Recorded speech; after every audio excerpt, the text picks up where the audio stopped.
نحمده ونصلي على رسوله الكريم اما بعد۔ آج ہمیں سورہ آل عمران کا آخری یعنی 20واں رکوع پڑھنا ہے۔ یہ قرآن حکیم کے جامع ترین مقامات میں سے ہے۔ اس کے ضمن میں اگرچہ اکثر مترجمین نے اور حواشی نگاروں نے مختصر اشارے تو کیے ہیں شان نزول کے ضمن میں، لیکن مولانا مفتی محمد شفیع رحمۃ اللہ علیہ نے اپنی تفسیر معارف القرآن میں تفصیل کے ساتھ شان نزول بیان کیا ہے۔ ان کے کہنے کے مطابق ابن حبان نے اپنی صحیح میں اور محدث ابن عساکر نے اپنی تاریخ میں یہ واقعہ بیان کیا ہے کہ حضرت عطاء ابن ابی رباح حضرت عائشہ صدیقہ رضی اللہ تعالی عنہا کی خدمت میں حاضر ہوئے اور انہوں نے کہا ام المومنین سے کہ مجھے وہ بات بتائیے جو نبی اکرم صلی اللہ علیہ وسلم کے احوال و واقعات میں سے حسین ترین، عجیب ترین اور سب سے زیادہ دل کو موہ لینے والی ہو۔ یہ عجیب کا لفظ عربی زبان میں اردو میں ہم استعمال کرتے ہیں کوئی چیز جو عام چیزیں ہیں ان سے ہٹ کر ہو، عجیب ہے۔ عربی میں عجیب کہتے ہیں وہ شے کہ جو دل کو لبھائے، خوبصورت ہو۔ تو سب سے زیادہ عجیب شے جو آپ نے دیکھی ہو حضور صلی اللہ علیہ وسلم کے واقعات میں سے وہ بیان کریں۔ تو ام المومنین نے فرمایا کہ حضور کے بارے میں کیا عرض کروں، آپ کی ہر ادا اور آپ کی ہر بات ہی در حقیقت نہایت عجیب، نہایت حسین، نہایت دل کو لبھانے والی تھی۔ البتہ تم کہتے ہو تو میں ایک واقعہ سناتی ہوں۔ ایک شب حضور میرے حجرے میں آ گئے شب باسی کے لیے، اور یہ کہ میرے لحاف میں بھی داخل ہو گئے، ساتھ لیٹ گئے، لیکن تھوڑی دیر کے بعد آپ نے کہا کہ عائشہ مجھے اجازت دو کہ میں اللہ کی عبادت کروں۔ طبیعت پر کچھ گریے کسی کیفیت تھی۔ میں نے کہا ضرور۔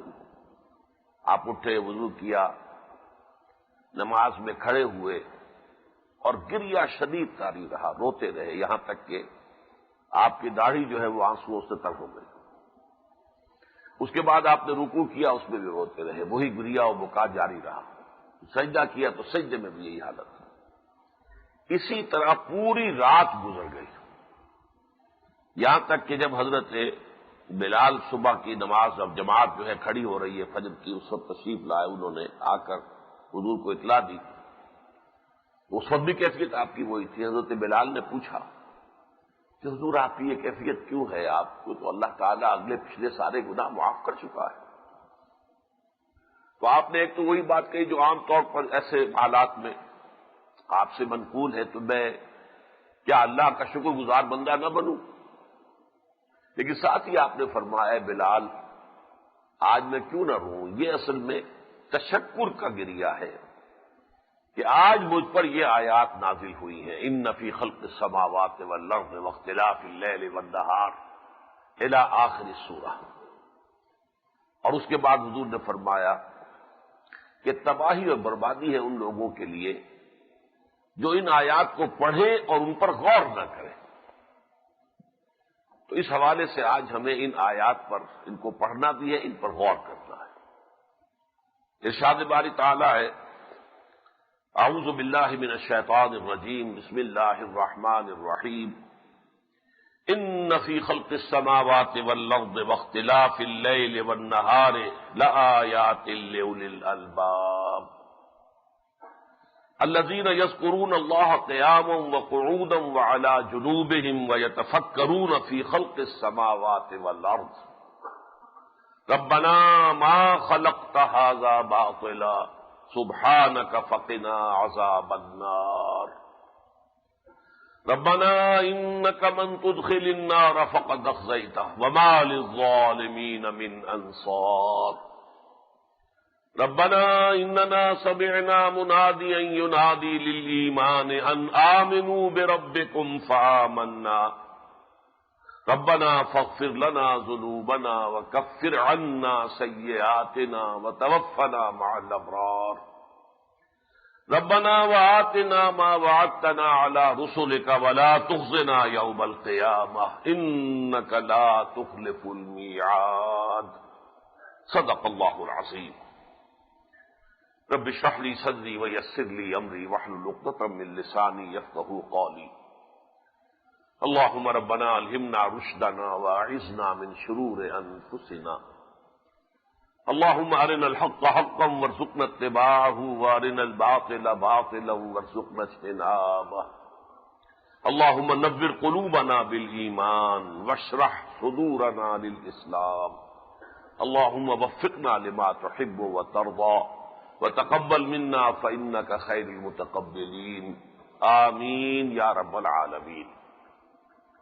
آج کے درس کے لیے میں نے ایک عنوان معین کیا ہے، فطرت سلیمہ اور عقل سلیم کے امتزاج سے ایمان کی تدوین اور ایمانیات ثلاثہ کے باہمی منطقی ربط، اس کی وضاحت در حقیقت آج کے اس سبق میں ہے۔ اس کے ضمن میں چاہوں گا کہ چند بنیادی باتیں ایمان کے بارے میں نوٹ کر لیں، اگرچہ اس کے ضمن میں میری تقاریر بھی ہیں، آڈیوز بھی ہیں، ویڈیوز بھی ہیں۔ ایک مرتبہ اسی جگہ پر 5 دن مسلسل حقیقت ایمان پر میری تقریریں ہوئی ہیں، 1.5 گھنٹے کے وہ خطابات جو ہیں وہ محفوظ ہیں، انگریزی میں بھی ہیں۔ 6 گھنٹے کا میرا بیان جو ہے جو میں نے ریکارڈ کرایا تھا شکاگو میں، حقیقت ایمان پر ہے۔ اور یہ اللہ کا بڑا فضل ہے جو مجھ پر ہوا ہے کہ اس قدر تفصیل میں جا کر ایمان کو موضوع نہیں بنایا عام طور پر کسی نے بھی۔ ہمارے ہاں جو مفکرین ہیں اور خاص طور پر وہ جو داعی حضرات ہیں جو دین کے لیے کام کر رہے ہیں، دین کی دعوت دے رہے ہیں، دین کے غلبے کے لیے یا دین کی اشاعت کے لیے کوشاں ہیں، جد و جہد کر رہے ہیں، ان کا بھی ساری گفتگو کا اصل مرکز و محور اسلام ہے۔ اسلام در حقیقت ایک عمارت ہے، اس عمارت کو انسان دیکھتا ہے، کوئی بہت عالیشان محل ہے تو اس کے یہ کمرے ہیں، اس طرح کا معاملہ ہے، کوئی کوٹھی ہے، یہ ڈرائنگ روم ہے، یہ اس کا جو ہے لیونگ روم ہے، یہ بیڈ رومز ہیں وغیرہ وغیرہ۔ لیکن اصل شے جو ہے وہ ہے اس کی فاؤنڈیشن، جس پر کہ نگاہ عام طور پر نہیں جاتی۔ ایمان ہے فاؤنڈیشن، بنیاد۔ اور ہم اس مغالطے میں ہوتے ہیں کہ جب ہم مسلمان ہیں تو گویا کہ ایمان تو ہمیں حاصل ہے، کبھی اگر ہے تو ہمارے عمل میں ہے۔ یہی سب سے بڑا مغالطہ ہے، اور اسی لیے ہماری کوششیں جو ہے ناکام ہو رہی ہیں، اس لیے کہ در حقیقت جہاں کمی ہے وہ یہ ہے کہ ایمان نہیں ہے۔ اس حوالے سے میں نے الحمدللہ، جیسا کہ میں نے عرض کیا، تحدیثاً للنعمہ، مجھے اللہ نے توفیق دی ہے کہ اس موضوع پر بڑی تفصیل سے میں نے گفتگو کی ہے۔ ایمان کے بارے میں پہلی بات یہ سمجھ لیجئے کہ اس کے لفظی معنی کیا ہے۔ دیکھیے، امن یا امن امنتن یا امنن، اس کے معنی ہوتے ہیں کسی شخص کا امن میں ہونا۔ اس سے آمنن اس میں فاعل بنتا ہے، آمنین محلقین رؤوسکم ومقصرین لا تخافون، تم لازماً عمرہ کرو گے اور داخل ہوگے مسجد حرام میں پورے امن کے اندر، کوئی خوف نہیں ہوگا، کوئی اندیشہ نہیں ہوگا۔ کسی سے باب افعال میں بنتا ایمان، آمن یؤمن ایمانن، اس کے معنی کسی کو امن دینا۔ اس سے اس میں فاعل ہے مومن، مومن کے لفظی معنی ہوں گے امن دینے والا، اور اسی مفہوم میں اللہ تعالیٰ کا نام ہے المؤمن۔ اللہ تعالیٰ کے وہ اسماء کے جو سورہ حشر کے آخر میں آئے ہیں، الملک القدوس السلام المؤمن المہیمن العزیز الجبار المتکبر، المؤمن اللہ کا ایک نام ہے، اس لیے کہ وہ امن عطا فرمانے والا ہے۔ البتہ جیسا انگریزی میں ہوتا ہے کہ ورب کے بعد پرپوزیشنز کی تبدیلی سے مفہوم بدل جاتا ہے۔ ٹو گیو اس کا ایک مفہوم ہے جو سب جانتے ہیں، لیکن ٹو گیو ان ہتھیار ڈال دینا، کسی کی ماتحتی قبول کر لینا، ٹو گیو اپ کوئی محنت آپ کر رہے تھے، کوئی آپ کا مقصد تھا، آپ نے ترک کر دیا، چھوڑ دیا، گیو اپ. تو ٹو گیو کے معنی کچھ اور ہے، ٹو گیو ان کے معنی کچھ اور ہے، ٹو گیو اپ کے معنی کچھ اور ہے.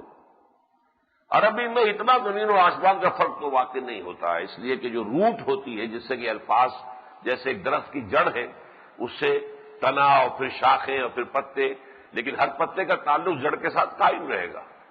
اسی طرح عربی زبان میں تو روٹ جو ہے 3 لیٹرڈ روٹ، اس سے جو بھی لفظ نکلیں گے ان کا تعلق قائم رہے گا اس روٹ کے ساتھ، لیکن بہرحال مفہوم داخل اس کے اندر بدلتا ہے.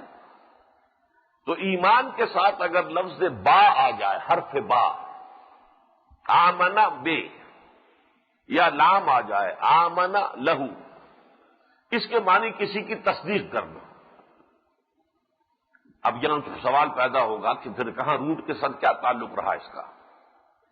اگر روٹ کے معنی تھے کسی کو امن دینا، اور یہاں آ گیا آمنا بے آمنا لے، کسی کی تصدیق کرنا، تو کیا تعلق ہے؟ تعلق ہے. دیکھیے کوئی شخص آ کر کوئی خبر آپ کو دیتا ہے، آپ نے تصدیق کی، امن ہے. آپ نے اس کی تکذیب کی، نہیں جھوٹ کہہ رہے ہو، یہیں سے فساد ہے. کنفلکٹ شروع ہو گیا، تردید کر دی آپ نے. یا کسی شخص نے ایک دعویٰ کیا میں یہ ہوں، آپ نے قبول کر لیا تو گویا کہ امن دے دیا. آپ نے کہا نہیں جھوٹ بولتے ہو، تمہاری یہ حیثیت نہیں ہے، آپ کنٹیسٹ کرتے ہیں اسے، تو گویا کہ فساد. اور فساد اپنے لیول کے اعتبار سے زبانی کلامی بھی ہو سکتا ہے، اور یہ کہ بالفعل تصادم بھی ہو سکتا ہے. تو یہ لفظ کے معنی جو ہے اگر آپ نے سمجھ لیے تو ایمان کہتے ہیں اصل میں تصدیق و بما جاء بہ النبی صلی اللہ علیہ وسلم، ان تمام باتوں کی تصدیق کرنا جو لے کر آئے ہیں محمد الرسول اللہ صلی اللہ علیہ وسلم. یہ ایمان ہے. دس از دی ڈیفینیشن آف ایمان. عام طور پر اگر آپ کسی سے پوچھیں گے ایمان کسے کہتے ہیں، ایمان کے معنی کیا ہے، تو اول تو وہ ہکا بکا ہو جائے گا، کہے گا ایمان کے معنی کیا؟ ایمان کے معنی ایمان ہے. لیکن یہ کہ اس سے آگے بات جو ہے عام طور پر لوگوں کے علم میں نہیں ہے.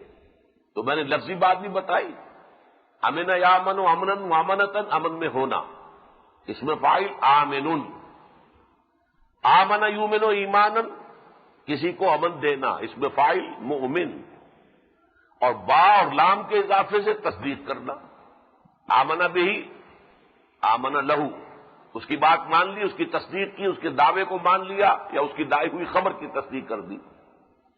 اور اصطلاحاً ایمان مانی ہے انبیاء اور رسل نے جن خبروں کی ہمیں اطلاع دی ہے، عالم غیب کی خبریں، ان سب کی تصدیق کرنا، اور جو تعلیمات وہ لے کر آئے ہیں ان کی تصدیق کرنا، یہ ایمان ہے. اس ایمان کی مختلف قسمیں ہیں. یہ ایک لفظ ہے لیکن اس کے اندر یوں سمجھیے کہ اگر آپ اندازہ کریں گے تو مختلف نوعیت کے ایمان ہیں. مثلا ایک ایمان ہے تقلیدی، ہم مسلمان ہیں، ہمیں ایمان حاصل ہے کیونکہ ہم مسلمان والدین کے ہاں پیدا ہوئے، اللہ، رسول، قرآن، جبرائیل، جنت دوزخ، آخرت، یہ ساری چیزیں جو ہے ہم نے اپنے والدین سے سنی ہے، اور یہ کہ ہماری گھٹی میں پلا دی گئی ہے. پیدا ہوتے ہی ہم نے ایک کان میں ہمارے اذان دی گئی، دوسرے میں اقامت کہی گئی. ظاہر بات ہے کہ یہ ایمان ہمارا تقلیدی ہے. ایک ایمان ہے اکتسابی. اکتسابی ایمان جو ہے خود حاصل کرے کوئی شخص ایمان، اس کی بھی کوئی شکل ہے یا نہیں؟ ایک شخص جو ہے ایسے ماحول میں پیدا ہوتا ہے جہاں کفر کا غلبہ ہے، وہ وہاں کیسے ایمان لائے گا؟ اس کا کوئی امکان ہے یا نہیں ہے؟ حضرت ابراہیم علیہ الصلوۃ والسلام کفر کے ماحول میں جہاں ہر طرح کا شرک تھا پیدا ہوئے، یعنی سیاسی شرک بھی تھا، بادشاہ جو ہے خدائی کا دعوے دار تھا، پھر بتوں کا شرک بھی تھا، بت پرستی بھی تھی، پھر ستارہ پرستی بھی تھی، ہر طرح کا شرک موجود. لیکن کیسے وہ ایمان تک انہوں نے رسائی حاصل کی؟ سورہ انعام میں اس کی بڑی تفصیل آئی. یا چلیے آپ ان کے بارے میں تو کہیں گے وہ تو نبی تھے، اللہ نے ان کو ایمان دے دیا. لیکن حضرت سلمان فارسی وہ تو ایران میں پیدا ہوئے تھے، اور ان کا باپ جو ہے وہ آتش کدے کا کوئی بڑا اہم جو ہے وہ پجاری، یعنی ان کے ریلیجس ہائرارکی میں عہدیدار تھا.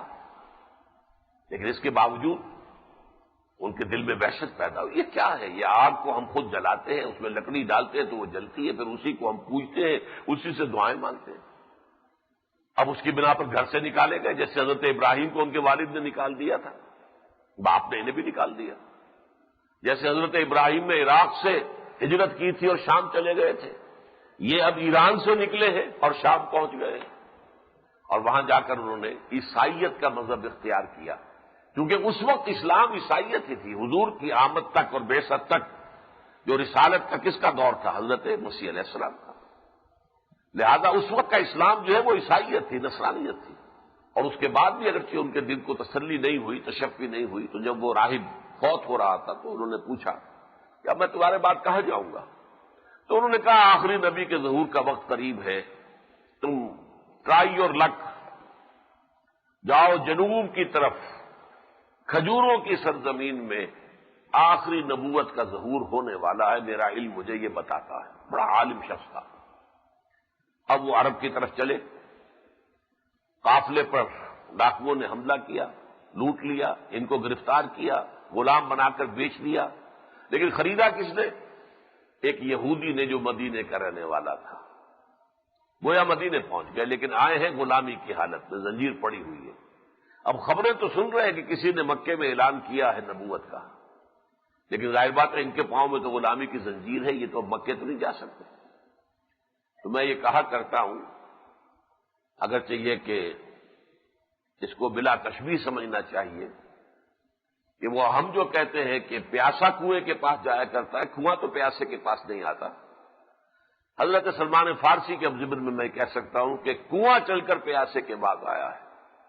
یہ تو مدینے کے اندر جو ہے محصور ہے، یوں سمجھیے وہاں اسیر ہے، غلام ہے، حضور مدینے تشریف لائے ہجرت فرما کر، تو گویا کہ کنواں چل کر پیاسے کے پاس آ گیا۔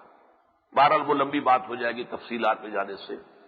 یہ جو سلیم الفطرت انسان ہوتے ہیں، یہ کفر کے گھٹا ٹوپ اندھیروں میں رہنے کے باوجود کیسے وہ ایمان تک رسائی حاصل کرتے ہیں، یہ ہے اصل موضوع ان آیات کا۔ یہ اکتسابی ایمان، یہ اکتسابی ایمان ہے در حقیقت جنہیں ہم کہتے ہیں صدیقین کا ایمان۔ یہ جو سورہ فاتحہ میں بھی آیا ہے کہ ایک لوگ ہیں منعم علیہم اہدنا الصراط المستقیم صراط الذین انعمت علیہم غیر المغضوب علیہم ولا الضالین۔ تو یہ منعم علیہم کون لوگ ہیں؟ سورہ نساء میں فرمایا گیا اولئک مع الذین انعم اللہ علیہم من النبیین والصدیقین والشہداء والصالحین۔ یہ چار مرتبے ہیں انسانوں کے، سب سے اوپر انبیاء، پھر صدیقین، پھر شہداء، پھر عام صالحین اہل ایمان۔ تو جو دوسرا درجہ ہے صدیقیت کا، اس کے ایمان کی تفصیل ہے جو ان آیات میں آ رہی ہے، جو در حقیقت اپنی فطرت سلیمہ اور عقل سلیم کی رہنمائی میں خود ایمان تک پہنچ جاتے ہیں، اور جب نبی کی دعوت ان کے کان میں آتی ہے تو انہیں اپنے دل کی بات محسوس ہوتی ہے کہ دیکھنا تقریر کی لذت کے جو اس نے کہا، میں نے یہ جانا کہ گویا یہی میرے دل میں تھا، لہذا فوراً تصدیق کرتے ہیں۔ جیسے کہ حضرت ابوبکر کے بارے میں حضور نے فرمایا کہ میں نے جس کے سامنے بھی ایمان کی دعوت رکھی اس نے ذرا سا توقف تو ضرور کیا، کم کیا زیادہ کیا، سوائے ابوبکر کے کہ اس نے ایک لحظے کا توقف کیے بغیر بھی تصدیق کر دی۔ کیسے کر دی؟ اس کا مطلب یہ کہ جس بات کی دعوت حضور دے رہے تھے وہاں تک خود حضرت ابوبکر بھی ذہناً عقلاً پہنچ چکے تھے، لہذا فوراً تصدیق کر دی۔ یہ ایمان جو صدیقین کا ایمان ہے، یہ ایمان جو اکتسابی ایمان ہے، اور یہ نوٹ کر لیجئے کہ اس مکے کے معاشرے میں صرف ابوبکر واحد مثال نہیں ہے۔ حضرت عمر کو جو ایمان نصیب ہوا، آپ کو معلوم ہے کہ ان کی ہمشیرہ فاطمہ بنت خطاب، ان کے ذریعے سے ان کے شوہر سعید ابن زید رضی اللہ تعالی عنہما، ان کے جو والد تھے زید بن عامر بن نفیل، یہ بھی اس قسم کے لوگوں میں سے تھے کہ کفر کے اور شرک کے بدترین گھٹاٹوں اندھیروں میں رہنے کے باوجود موحد کامل تھے۔ وہ تمام بت پرستی وغیرہ کو چھوڑ کر اور وہ اللہ تعالیٰ سے دعا کیا کرتے تھے کعبے کے پردے پکڑ پکڑ کر کے، اللہ میں صرف تیری بندگی کرنا چاہتا ہوں لیکن پتہ نہیں کیسے کروں، یہ کیسے بندگی کروں یہ صرف نبی کے ذریعے سے معلوم ہوتا ہے۔ اگر کہیں وہ ان کی زندگی وفا کرتی حضور صلی اللہ علیہ وسلم کی بعثت تک، تو آپ کا کیا خیال ہے، کیا وہ ابو بکر صدیق ہی کی طرح رضی اللہ تعالی عنہ ایمان نہ لے آتے فوراً؟ انہیں تو ایسے محسوس ہوتا جیسے پیاسے کو پانی مل گیا ہے، کہ میں اس کی طلب میں تھا، میں اس کی تلاش میں تھا۔ وہ تو گویا کہ میرے لیے تو وہ اللہ تعالیٰ کی طرف سے نعمت مترقبہ ہو گئی، تو وہ اس میں پھر پوچھتا نہیں ہے، دلیلیں نہیں مانگتا ہے، کوئی معجزہ طلب نہیں کرتا ہے، فوراً ایمان لاتا ہے، اس لیے کہ وہ اس کے اپنے دل کی آواز ہے۔ یہ جو انتصابی ایمان ہے، اور ایمان کے ضمن میں ایک اور بنیادی بات نوٹ کر لیں، پھر ہم آیات کا مطالعہ شروع کریں گے کہ ایمانیات میں اگرچہ ہم 3 حصوں میں اسے تقسیم کرتے ہیں، ایمانیات ثلاثہ، ایمان باللہ یا توحید، ایمان بالآخرہ یا معاد، ایمان بالرسالت۔ رسالت میں پھر انبیاء، رسل، کتب، یہ ساری چیزیں آ جائیں گی۔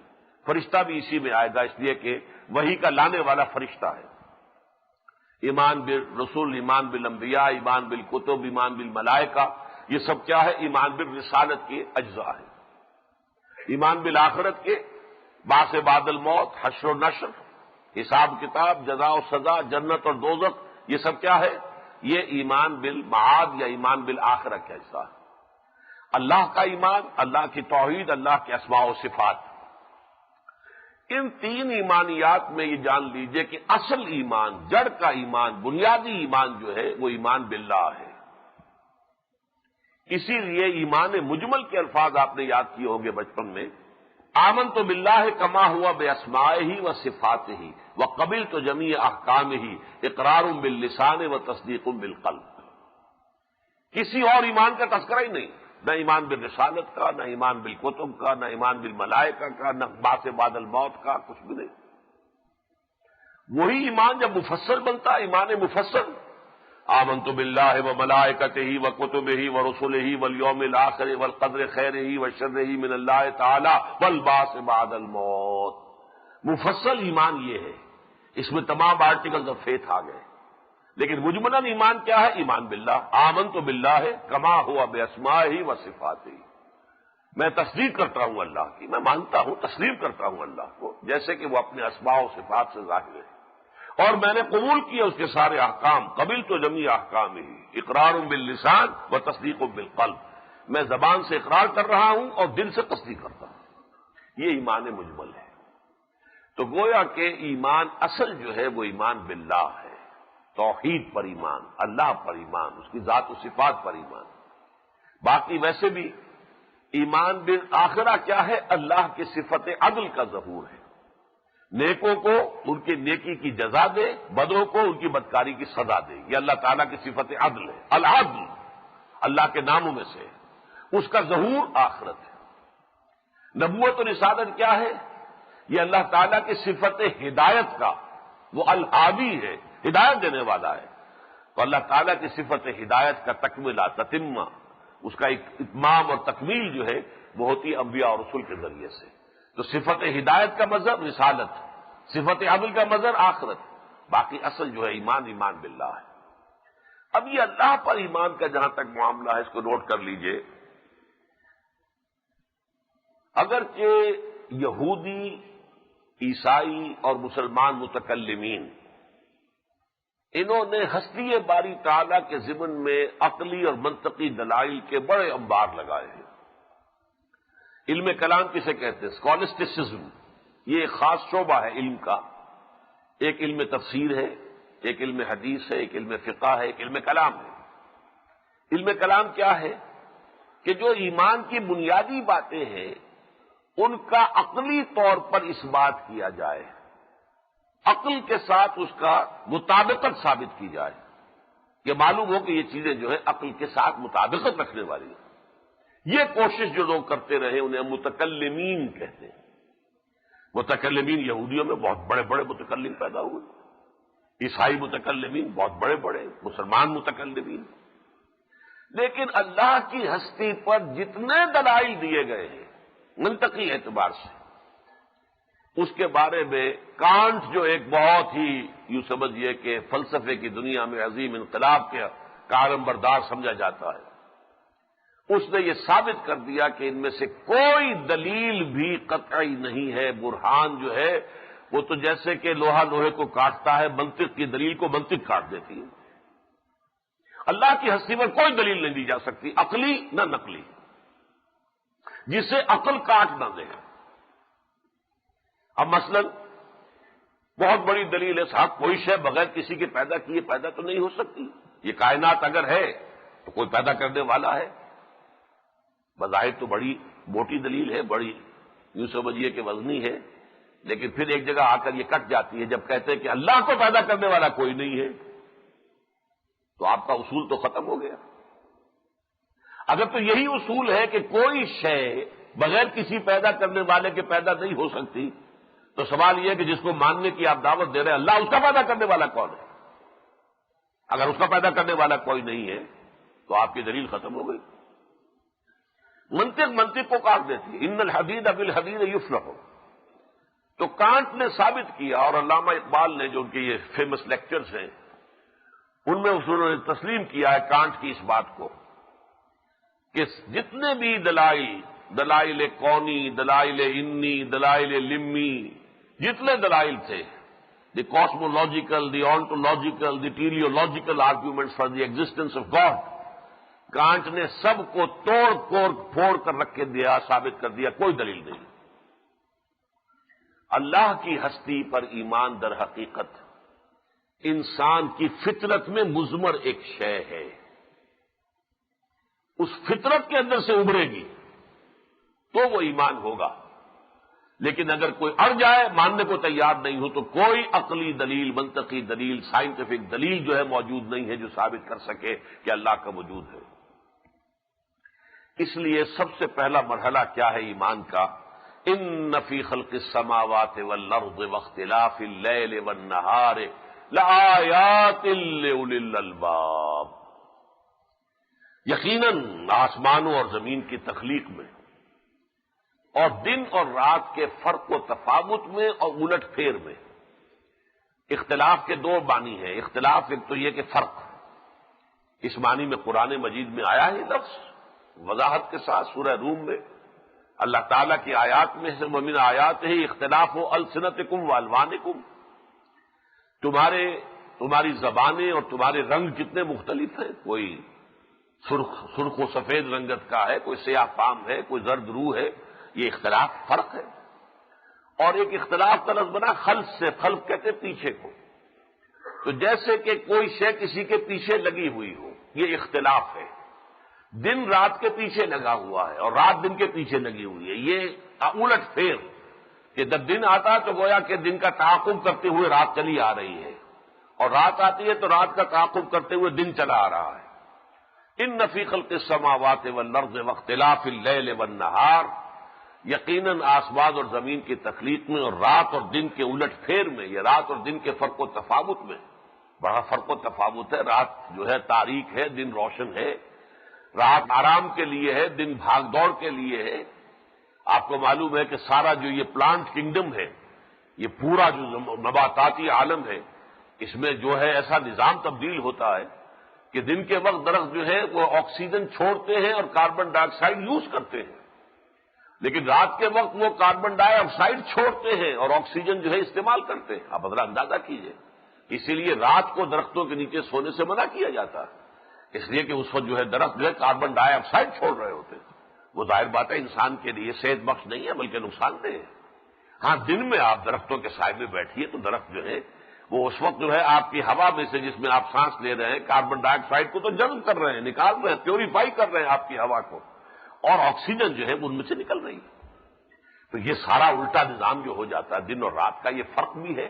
اور پھر جیسے کہ ہم دیکھتے ہیں کہ سلسلہ روز و شب، علامہ اقبال نے ایک جگہ اپنی نظم میں اس کو بیان کیا ہے، یہ جو ہے تارے حریر دو رنگ جس سے بنا کرتی ہے ذات اپنی قبائے صفات، یہ دن اور رات کے دو تار ہیں، جیسے کہ کوئی کپڑا بنا ہوا ہو، ایک تار اس میں جو ہے وہ کالا ہے، اور ایک دھاگا جو ہے وہ سفید ہے، پھر کالا ہے، پھر سفید ہے، پھر کالا ہے، پھر سفید ہے، تو یہ رات اور دن جو ہے اس طریقے سے، یا تسبیح کے دانے ہیں، ایک سفید ہے، کالا، ایک سفید ہے، کالا ہے، اس طریقے سے گویا کہ یہ تسبیح ہو رہی ہے، یا یہ کہ یہ قبائد و رنگ جو ہے وہ زمانہ جو ہے کائنات اپنی اس دن اور رات کے فرق اور اختلاف سے بنا رہا ہے۔ ان فی خلق السماوات والارض واختلاف اللیل والنہار لآیات، تسبیح کے دانے ہیں، ایک سفید ہے، کالا، ایک سفید ہے، کالا ہے، اس طریقے سے گویا کہ یہ تسبیح ہو رہی ہے، یا یہ کہ یہ قبائد و رنگ جو ہے وہ زمانہ جو ہے کائنات اپنی اس دن اور رات کے فرق اور اختلاف سے بنا رہا ہے۔